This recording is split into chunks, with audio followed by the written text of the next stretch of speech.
Hi everyone, my name is Rebecca Iwata and I'm a student at the University of New England. I'm currently taking nutrition education and health behavior change, and today you will be seeing a presentation about Ethiopian food and culture. A couple different learning objectives for this presentation. By the end of it, you'll have a better understanding of Ethiopian culture, a better understanding of Ethiopian cuisine, the traditional eating patterns and habits of those who live in Ethiopia, different traditions and health beliefs that people of Ethiopia have, and a discussion about nutritional considerations surrounding the nutritional needs and food practices in Ethiopia. Ethiopia is located in Africa and it is a federal republic. The population is approximately 93 million people, and the main language spoken there is Amharic. The most prominent religion is Orthodox Christianity. As you can see, this is a map showing Ethiopia. The capital is Addis Ababa, and it's right by Sudan and Kenya. So as far as the traditional foods that you'll find in Ethiopia, the main food you'll find is called injera. It is a flat bread that's really soft and spongy. It has a very distinct sour taste, and it's made from teff, which is a gluten-free grain that's found in Ethiopia. So that is the main food that you'll find in Ethiopian cuisine. It's eaten pretty much with breakfast, lunch, and dinner around the clock. It's actually used in lieu of utensils. You actually tear off bits of this injera bread and you use it to scoop up food. The food that it's served with for lunch and dinner specifically are different wats. A wat is a stew. So there's meat wats, there's ki wat, which is a cubed beef stew, minchet, which is a ground beef stew, tibs, which is made of lamb, beef, or goat, Doro wat, which is a chicken stew with a hard-boiled egg, Keek or Alicha wat, which is a vegetarian stew. It's actually made of split peas, Gomen, which is a stew made of collard greens or kale, Sills, which is tomato stew, and Shiro, which is chickpea stew. So the injera is used to scoop up bits of the stew, and that is the main lunch and dinner food in Ethiopia. Beber and mamita are specific spices that are used to flavor the wats. They're made of crushed chili peppers, so they have varying levels of heat and spice. Niter kibe is a spiced clarified butter. They actually take butter and they cook it with different spices such as ginger and sometimes with the beber and mamita, and they cook it down and then clarify it, and that is the main fat used in Ethiopian cuisine and specifically in the different wats that are served. In koala is egg, so that's a traditional breakfast similar to American breakfast. They usually have eggs. In koala means egg, and it's usually scrambled eggs or an egg omelet served with onions and garlic and peppers. Fear is also commonly served for breakfast. It is leftover injera that's actually dipped in leftover wat or sometimes just dipped in the beber or the mamita spices. Kolo is a common snack. It's actually roasted barley and they mix it with nuts. So that's a common snack food that you'll find in Ethiopian cuisine. Now this is a picture of a traditional Ethiopian lunch or dinner. So you'll see the flatbread, the spongy looking flatbread is actually almost like the plate, and all the different wats are served on top. And then there's additional injera that's rolled up and served on the side. So you use the rolled up pieces to, you tear off a little piece and you scoop up the different wats and the different meats and vegetables and legumes, and you use that to eat with, and then you can also actually tear off the bits that the food is being served under as well. So very colorful and a lot of variety. So as far as the eating patterns, like we said, they do do a traditional breakfast, lunch, and dinner. Breakfast is usually some sort of egg dish, the inkwala dish. The word breakfast is how you say it is cures. And then for lunch, it's mesa is lunch, and dinner is arat. For lunch and dinner, it's usually the injera and the different wats that are served. Like we said, there's no utensils used. You use the injera as your utensil, and then you also eat it. Food is only to be eaten using the right hand. Using the left hand is seen as very uncouth and disrespectful, so you only eat with the right hand in traditional Ethiopian culture. So as far as coffee, I'm not sure, some of you may know that coffee originated from Ethiopia. So the legend states that coffee was actually discovered by a goat herder who was watching his goats, and he noticed that after his goats ate from a certain plant, which was actually the coffee bean plant, they were really full of energy and they couldn't really sleep at night when he tried to kind of settle them down for the night. And they just were very high energy, frolicking through the fields, all of that. And so he tried the coffee plant himself and found the same effect. So they actually, from there, different monks actually tried it and noticed that they could use the coffee beans and eventually actually coffee as a beverage to stay up when they were doing overnight meditations and extended amounts of time without sleep. So that's the legend.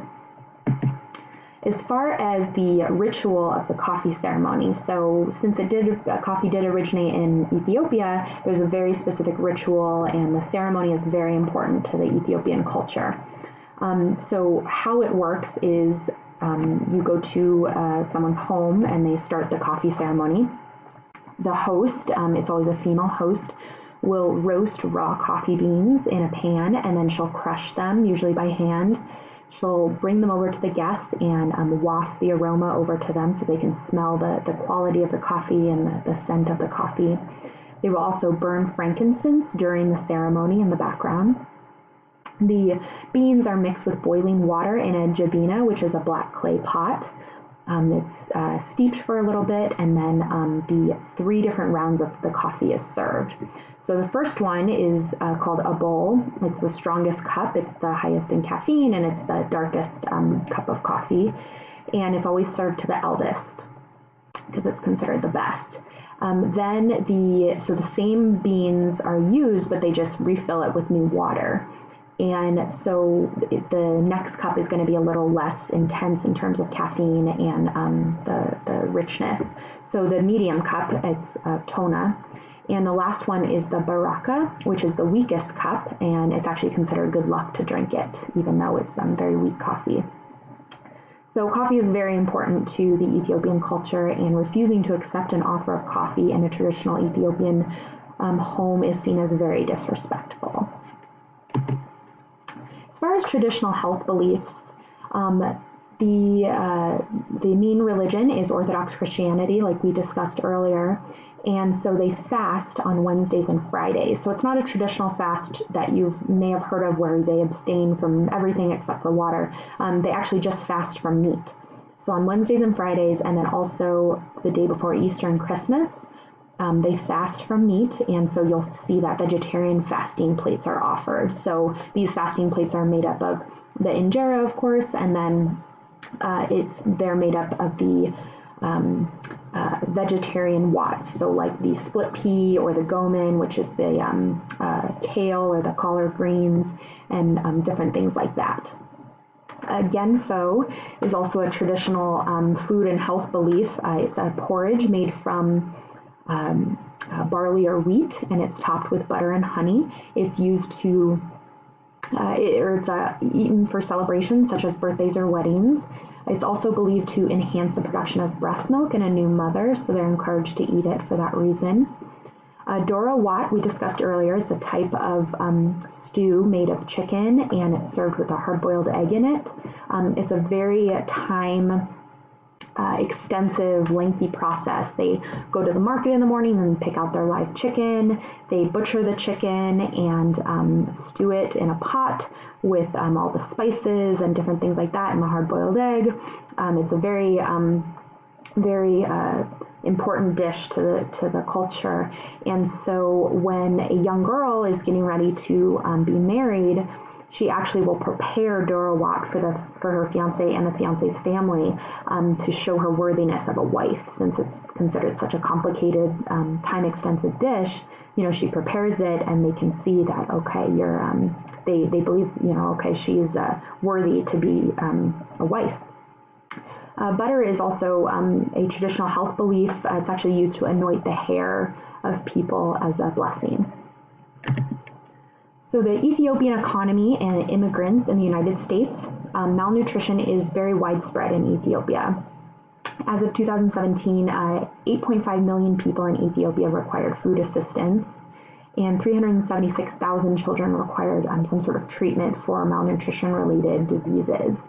Many of the population of Ethiopian immigrants in the United States actually reside in Washington, D.C. They have a very large population of African immigrants, and that includes Ethiopian immigrants.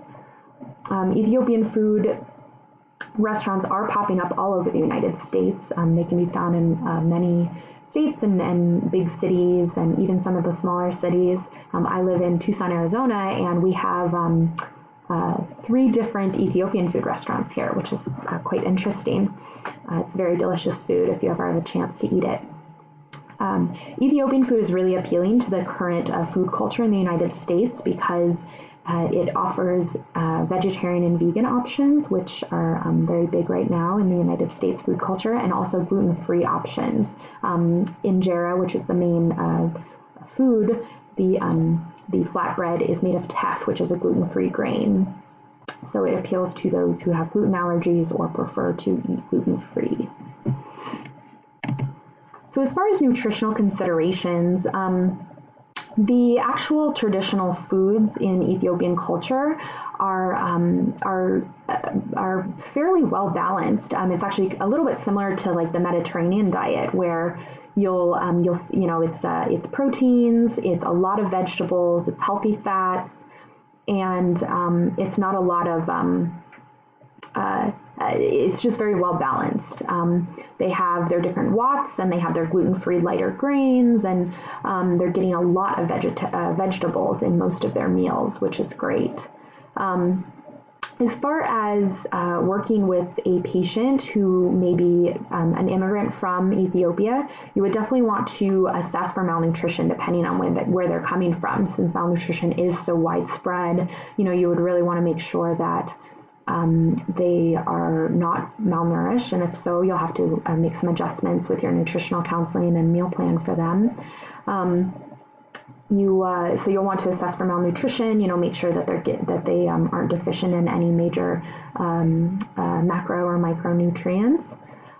You'll also really want to make sure that you're being culturally sensitive, especially if the person's coming directly from Ethiopia and they haven't lived in the United States before. You really want to make sure that you're asking them, what kind of traditional practices they may practice from Ethiopian culture. We discussed a lot of them today, and a lot of them are very specific, where if you don't follow them, it's considered very rude. So even the eating practices where you eat with the right hand only, and some of those traditional foods and all of that, you definitely want to understand where the patient is coming from, if they are originally from Ethiopia and maybe are used to some of those traditional practices. So, you really want to make sure that, just like with any culture, even if they're from Ethiopia, they might not specifically follow all the specific things that we discussed in today's presentation, or, maybe that you've heard elsewhere even. So you'd really want to make sure that you're, just like with any client, really sitting down and understanding what that client specifically, or patient, what they specifically believe, and what kind of foods are important to them, if they have any allergies, all these basic things, and then really figure out what the plan is. If they've perhaps if they're an Ethiopian immigrant but maybe have lived here their entire life, they definitely may not even be regularly eating Ethiopian foods. So, they could be raised in a completely traditional American household. So these are all things that you'd really want to make sure that you're checking in with your patient on and making sure that you're being culturally sensitive. So that is kind of a